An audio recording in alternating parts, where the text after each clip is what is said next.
Georgia sideline at this point. They're having a blast, and I actually went over there and said, "Hey, who broke that whiteboard?" And they said, "We did." Now Holly Roll is reporting now. We did. Also, Holly Roll will be on the sidelines with us. They spent an entire period at practice on Thursday doing hand drills. It looked like UFC meets wax on, wax off. Stacey Searles does the best job with this offensive line. They're deep. They roll a lot of guys, but they are engaged, and I love it. They've destroyed this whiteboard down here, and that's not easy to do, guys. That was a fun drill to watch. He took up violent hands, heavy hands, strike power, all those things the linemen like to talk about. The offensive line, we've said it a few times now, they're a fun group. There's the board, what's left of the board. But again, they did that to the Ole Miss defense, too. They just punched a bunch of holes in them tonight. If I'm Kirby in that locker room, you're giving away a game ball, you're going to honor and recognize somebody, it's that offensive line.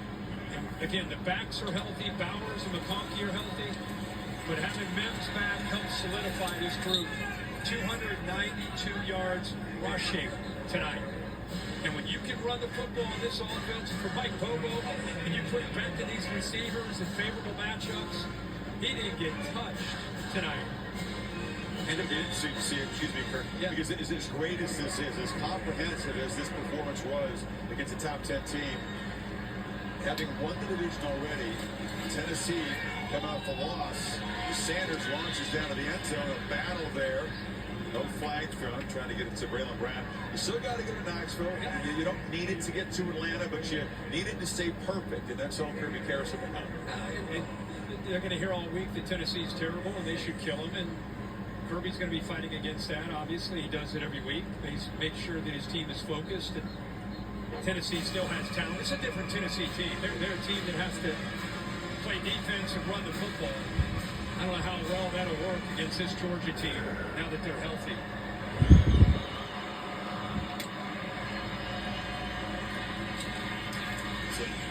Players down the depth chart getting some action now. That's Matt Jones on a carry.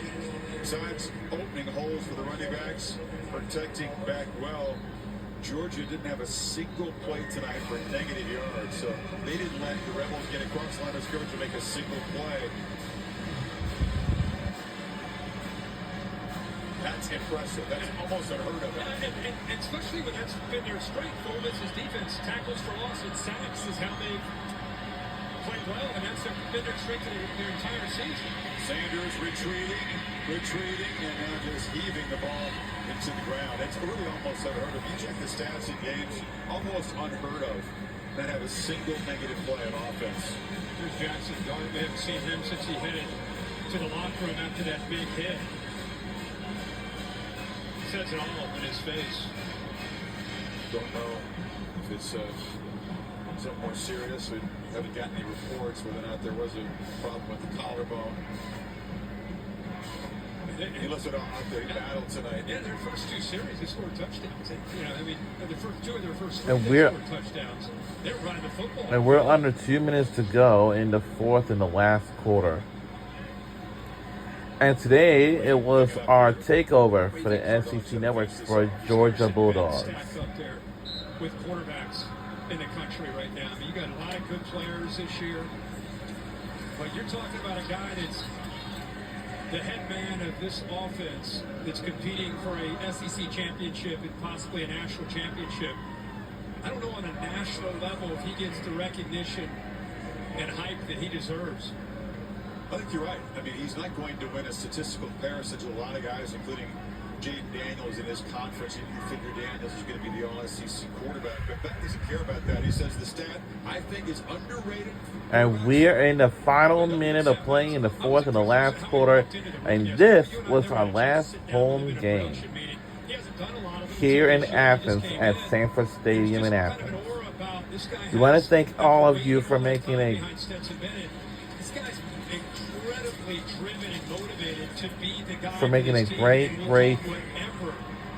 great home games here at Sanford Stadium in Athens, Georgia. We hope everybody had a great time, and thank y'all for everything.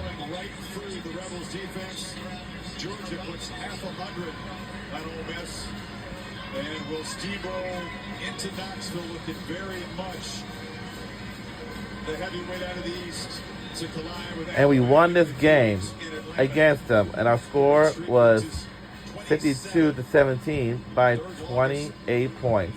Modern history. Down to Holly.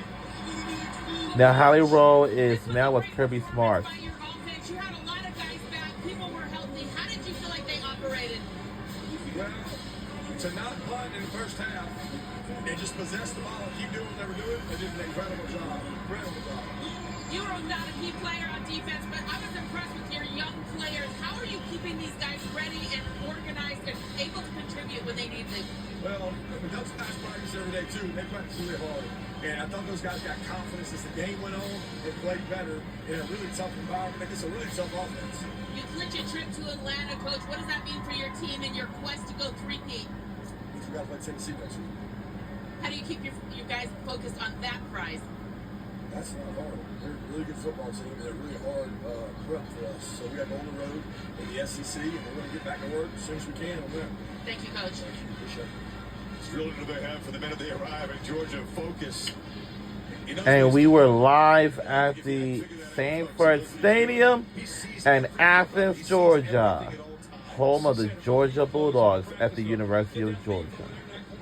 Yeah, there's a fan in section 17 who isn't cheered hard enough tonight. Kirby would have noticed. Back to Holly. Well, Carson, this is a big moment for you. You have had to wait. And my favorite turn player on here this to team play is for Carson Georgia. Beck. What does it mean to you to be the quarterback that leads them to the East Division title? I mean, obviously it's a huge deal, especially to get a win like this. Just super excited for the team. I mean, we had a great game on all facets of the game. You guys were so good on offense. Give me a shout out for your offensive line. They paved the way over almost 300 yards rushing.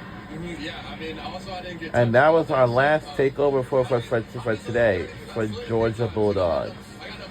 And we could have done it without you guys, and we'll see you on in August on the 31st against Clemson. For the football games, the college football game is Georgia versus Clemson. Georgia Bulldogs versus Clemson Tigers, college football game. We'll be at Mercedes-Benz Stadium, Atlanta, Georgia, Yeah, absolutely. I mean, we all know on the Saturday, August 31st. he comes same time At 12 noon on ABC, on ESPN, on ABC, from our ABC station. Absolutely. They love the stretch run. What a game, what a day, what a performance. I doubt we'll be doing it for our SEC takeover. Florida State, Washington stay unbeaten, so no real stumbles for the top contenders, and the Dogs looking very, very strong. Yeah, you got to put them in. I would think at number one, in my opinion. I'd put Michigan in. I got a one. Looks like everybody's heading back where they gotta be, and thank y'all fans for coming to the Sanford Stadium in Athens, Georgia, for the home game season. Thanks to all of them. For the home game Thanks to Bill season. Manella produced the game. Jimmy Plant directed it. All the folks in the booth for Bill, Holly, Kurt, Chris Fowler saying good night. Now time for Iowa State and BYU. Kick it off to Dave Fleming. Dave? ESPN thanks you for watching this presentation of the Southeastern Conference. A new era of the SEC begins in 2024. We're in this. It's coming up in the month ahead.